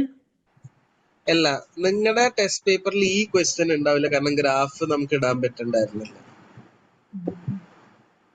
ബാക്കി എല്ലാം സെയിം ആണ്. പക്ഷെ ഇതില് ബേസിക് EPS ആണല്ലോ. ഏതാ ബേസിക് EPS? ബേസിക് EPS അവർ ഓൾറെഡി വരച്ചിട്ടുണ്ട്. നമ്മളോട് ഡൈല്യൂട്ടഡ് കണ്ടുപിടിക്കാനാ പറഞ്ഞത്. എന്നിട്ട് ഇവിടെ ക്ലിക്ക് ചെയ്യാനാണ് പറഞ്ഞത്. നിങ്ങളുടെ ക്വസ്റ്റ്യൻ പേപ്പറിൽ ഞാൻ ഇട്ട ടെസ്റ്റ് പേപ്പർ ഇല്ലേ, അതില് ഒരു സാധാ EPS ചോദ്യമാണ് ഇട്ടത്. കാരണം ഞങ്ങൾക്ക് ഈ ക്വസ്റ്റ്യൻ ഇടാൻ പറ്റുണ്ടായിരുന്നില്ല. ഓക്കെ, ഈ ഒറ്റ ക്വസ്റ്റ്യൻ മാത്രമേ വ്യത്യാസമായിട്ട് കിടക്കണുള്ളൂ. അത് ഞാൻ പിന്നെ പറഞ്ഞുതരാം. ഓക്കെ അല്ലേ? ഹലോ, ഇപ്പൊ നമുക്ക് ഇത് വെച്ചിട്ടൊന്ന് ചെയ്ത് നോക്കാം. ഇങ്ങനെയായിരിക്കും നിങ്ങളുടെ എക്സാമിനൊക്കെ ക്വസ്റ്റ്യൻ വരാം. ഓക്കെ അല്ലേ? അപ്പൊ നിങ്ങളുടെ ഷെയർസ് എത്ര ഉണ്ടായിരുന്നു തുടക്കത്തില്? 5 million 0.5 ഓർഡിനറി ഷെയർസ് എന്ന് പറഞ്ഞാൽ എത്ര ഷെയർസ് ഉണ്ട്? 2.5. എല്ലാ 5 million amount അല്ലേ? 10 million. Had 5 million അല്ല 5 million അല്ലല്ലോ നമ്പർ ഓഫ് ഷെയർസ്. 5 million അല്ലേ നമ്പർ ഓഫ് ഷെയർ? $5 million എന്ന് പറയുകയാണെങ്കിലാണ് നിങ്ങൾ ഡിവൈഡഡ് ബൈ 0.5 ചെയ്തതിനുള്ളോട്ടാ. അതാണ് ഞാൻ ഇത് എടുത്ത് വായിക്കാൻ നിങ്ങളോട് പറയണത്. You only have how many million shares? 5 million. 5 million. Okay ആണോ മക്കളെ? ഓക്കെ ആണോ? ഇവിടെ ഒരു ഡോളർ വരാണെങ്കിൽ, ഇവിടെ ഒരു എന്ത് വരാണെങ്കിൽ ഡോളർ, കണ്ട ഇവിടെ ഡോളർ ഇട്ട പോലെ അങ്ങനെ വരാണെങ്കിൽ നിങ്ങൾ എന്ത് ചെയ്തേനെ? 0.5 കൊണ്ട് ഡിവൈഡ് ചെയ്തിട്ട് നമ്പർ ഓഫ് ഷെയർസ് കണ്ടുപിടിച്ചേനെ. ഓക്കെ,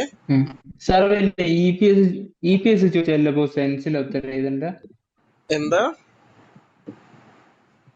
ഈ ECS ക്വസ്റ്റ്യൻ ചോദിച്ചാൽ ഉത്തരല്ല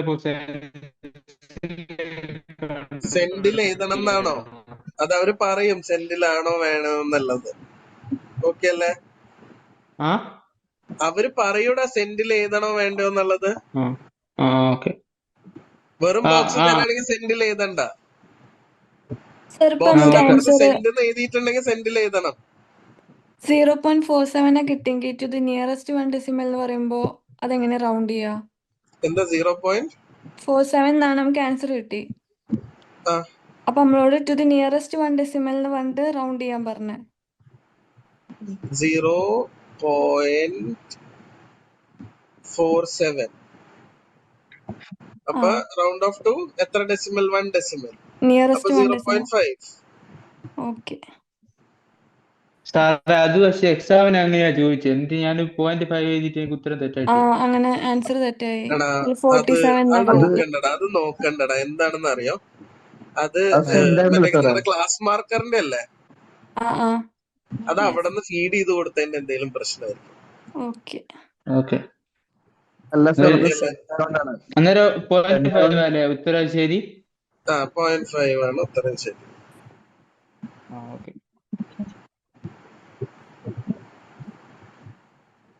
ഓക്കെ. അപ്പൊ 1 പോയിന്റ് ഇവരെ മക്കളെ ഇതൊന്ന് തീർക്കട്ടെ. ആ ഡൈല്യൂട്ടിന്റെ എഫക്ട് അവരെന്നെ പറഞ്ഞു തന്നിട്ടുണ്ട്. എത്ര ഷെയർസ് ഉണ്ട്?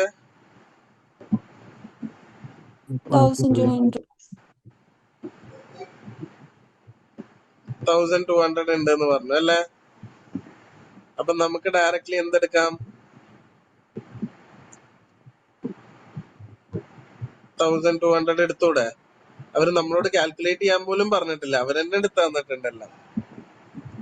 അപ്പൊ എത്രയാണ് ആൻസർ? 0.25. ഈ 0.25 നമ്മൾ എന്ത് ചെയ്യണം?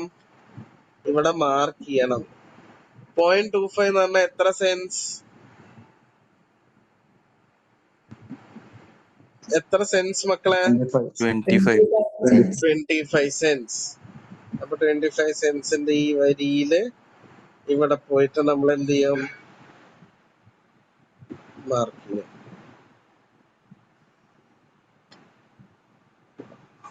ഓക്കെ.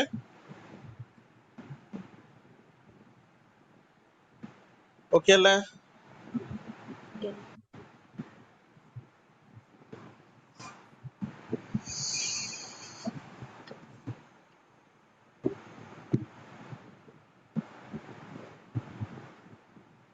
അടുത്തത്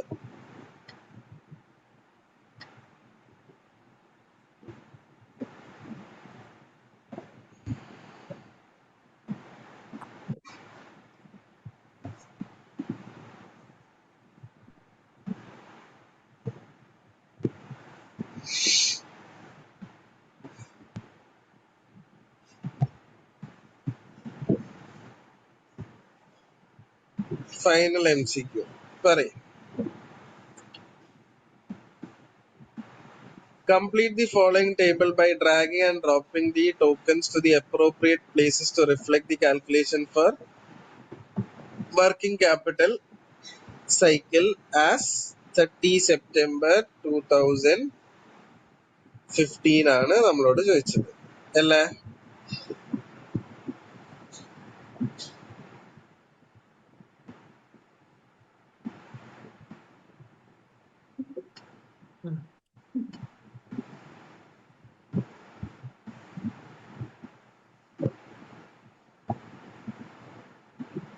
ഓക്കെ.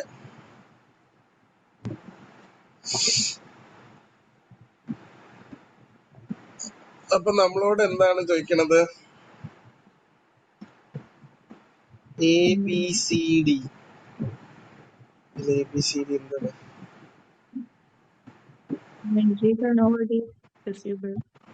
ഓക്കെ. ഇവിടെ എന്തൊക്കെയാണ് നമ്മൾ ചെയ്യേണ്ടതെന്നാണ് ചോദിക്കണത് അല്ലേ?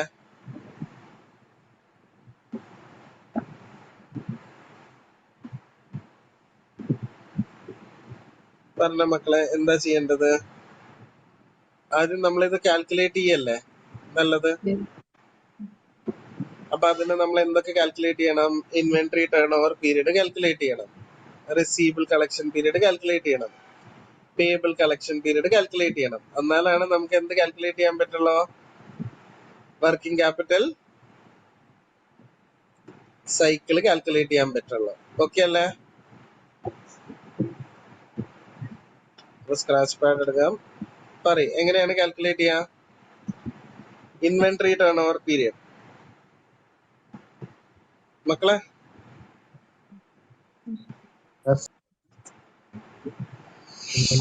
ഇൻവെന്ററി ടേൺ ഓവർ പീരീഡ് എത്രയായിരുന്നു?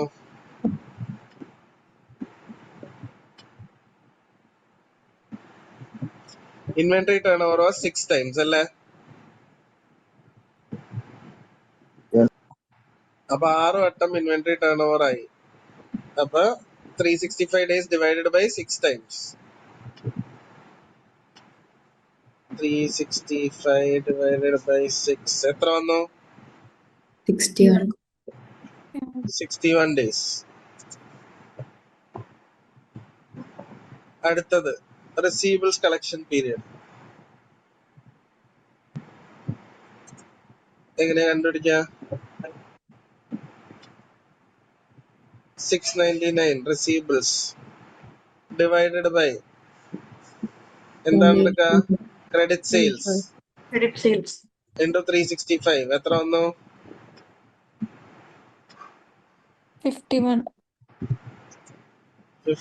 days. അടുത്തത് പേബിൾസ്.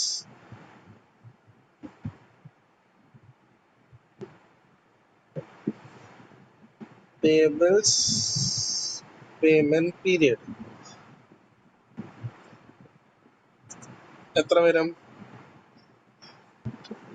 ഈസിയാണ്. പേബിൾസ് എത്ര മക്കളെ? 230 divided by credit purchase 2000 into 365 എത്ര വന്നു? 32 days. Sir inventory holding period അല്ലേ ചോദിച്ചത്? എവിടെയാടാ ചോദിച്ചിരിക്കുന്നത്? നമ്മളോട് സൈക്കിൾ അല്ലേ ചോദിച്ചത്? 365 by 6 days ചെയ്യാൻ എന്താ കാരണം?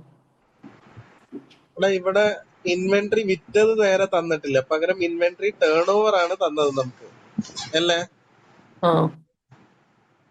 അപ്പൊ ഇൻവെന്ററി ടേൺ ഓവർ എന്ന് പറയുന്നത് ഓപ്പോസിറ്റ് ഓഫ് എന്താണ്? ഫോർമുല ഒന്ന് ആലോചിച്ച് നോക്കിയേ. Inventory by cost of sales into 365 ആണ് formula. Inventory turnover days വരുന്നത് അല്ലേ? പക്ഷെ ഇൻവെന്ററി ടേൺ ഓവർ എന്താണ്? Cost of sales divided by inventory അല്ലേ? അപ്പൊ അതിന്റെ ഓപ്പോസിറ്റ് അല്ലേ നടക്കണത്? അപ്പൊ ആ ഫോർമുലേനെ ഇൻടു 365 ആക്കേണ്ടവരും ഡിവൈഡ് ബൈ 365 ചെയ്താൽ നോർമൽ ഫോർമുലയിലേക്ക് മാറൂലേ? അത് നിങ്ങൾക്ക് മാത്സിന്റെ പ്രശ്നമാടാ. കാണിച്ചു തരാം. നോർമൽ ഫോർമുല പറഞ്ഞ മക്കളെ. Inventory by cost of sales. Inventory divided by cost of sales into 360. ഓക്കെ അല്ലേ? പക്ഷെ ഇൻവെന്ററി ടേൺ ഓവർ എന്ന് പറയുന്നത് എന്താ? Cost of sales divided by inventory അല്ലേ? Cost of sales divided by inventory 6 times ഉണ്ട് എന്ന് പറയുന്നുണ്ട്. അപ്പൊ inventory divide by cost of സെയിൽസിന്റെ ഓപ്പോസിറ്റ് അല്ലേ ഇവിടെ നടന്നത്? അപ്പൊ ഇതിനെ തിരിച്ചിടണമെങ്കിൽ ഈ മൾട്ടിപ്ലൈ ചെയ്താൽ എന്ത് ചെയ്യണം? ഡിവൈഡ് ചെയ്യണം. ഇപ്പൊ മനസ്സിലായോ?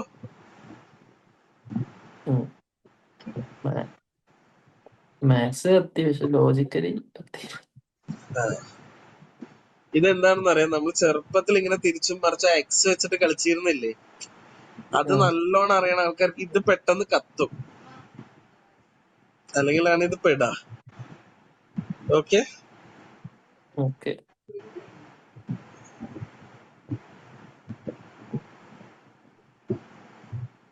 ഒരു മിനിറ്റ് മക്കളെ. മക്കളെ ആരോ ഒരു മെസ്സേജ് അയച്ചിട്ടുണ്ടായിരുന്നല്ലോ, സ്പെസിമെനിലെ റോങ് ആൻസർ കാണിച്ചതെന്ന്. ഏതാ മക്കളെ?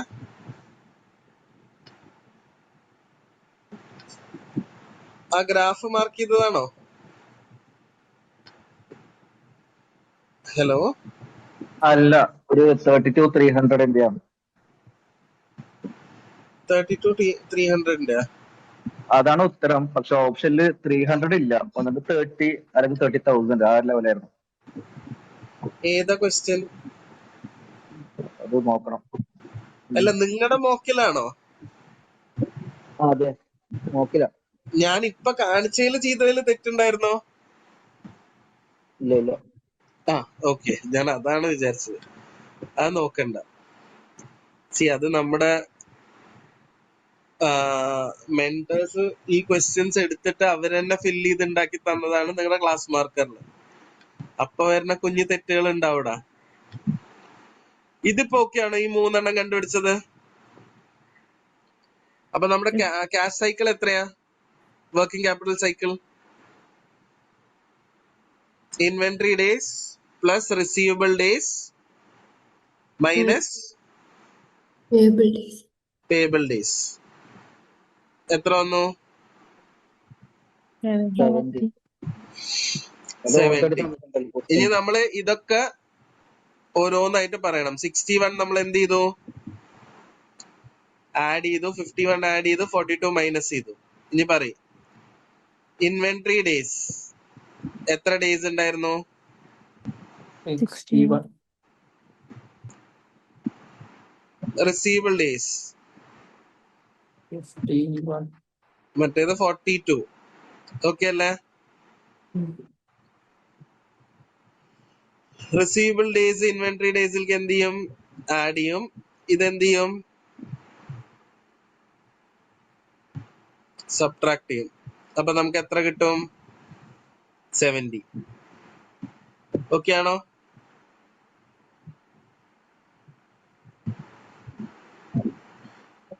ആഡും സബ്ട്രാക്റ്റും എങ്ങനെ? നമ്മുടെ ഫോർമുലയാടാ. ഇവിടെ വർക്കിംഗ് ക്യാപിറ്റൽ സൈക്കിൾ എന്ന് പറയുന്ന ഒരു ഫോർമുല ഉണ്ട്. അതിന് വേണ്ടിയിട്ടാണ് നിങ്ങളെ കൊണ്ട് എന്ത് ചെയ്യിപ്പിച്ചത്? നമ്മുടെ എന്താ പറയാ, അത് മനസ്സിലായി. ആഡും സബ്ട്രാക്റ്റും അതല്ല നീ ചോദിച്ചത്, ആഡും സബ്ട്രാക്റ്റും. റിസീവബിൾസ് ആഡ് ചെയ്യും. ഓക്കെ, റിസീവബിൾസ് ആഡ് ചെയ്തു. പേബിൾസ് മൈനസ് ചെയ്തു. ഇൻവെന്ററിയിലോട്ട് എന്ത് ചെയ്യുന്നതാണ് ചോദിക്കണത്. ഇൻവെന്ററി ഡേയ്സിലോട്ട് റിസീവബിൾസ് ആഡ് ചെയ്തു, പേബിൾസ് മൈനസ് ചെയ്തു. നമ്മുടെ ക്വസ്റ്റ്യൻ പ്രാക്ടീസ് സെഷൻ ഉണ്ടായിരുന്നില്ല, അതിൽ റേഷ്യോസിന്റെ ക്വസ്റ്റ്യനിൽ ഈ ക്വസ്റ്റ്യൻ ഉണ്ട്. വർക്കിംഗ് ക്യാപിറ്റൽ സൈക്കിളിന്റെ MCQ ഉണ്ട്. ഓക്കെ അല്ലേ?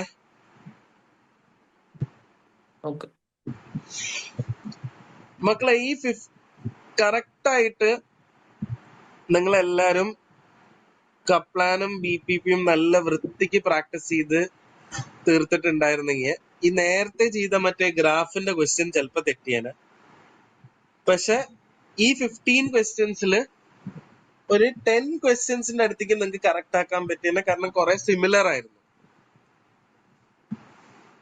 അവര് പറയണ രീതിയിൽ ഇത്തിരി വ്യത്യാസമുണ്ട്. ഇവര് ഈ ക്വസ്റ്റ്യൻ ഇടണ രീതിയില്ലേ, ഇങ്ങനെ വലിച്ചിടാ അങ്ങനെയൊക്കെ കുറെ സാധനങ്ങൾ ചെയ്യിപ്പിച്ച് ഇത്തിരി ഡിഫിക്കൽട്ട് ആക്കിയിട്ടല്ലാണ്ട് ഭയങ്കര കൊളാക്കി തന്നിട്ടില്ല നിങ്ങക്ക്.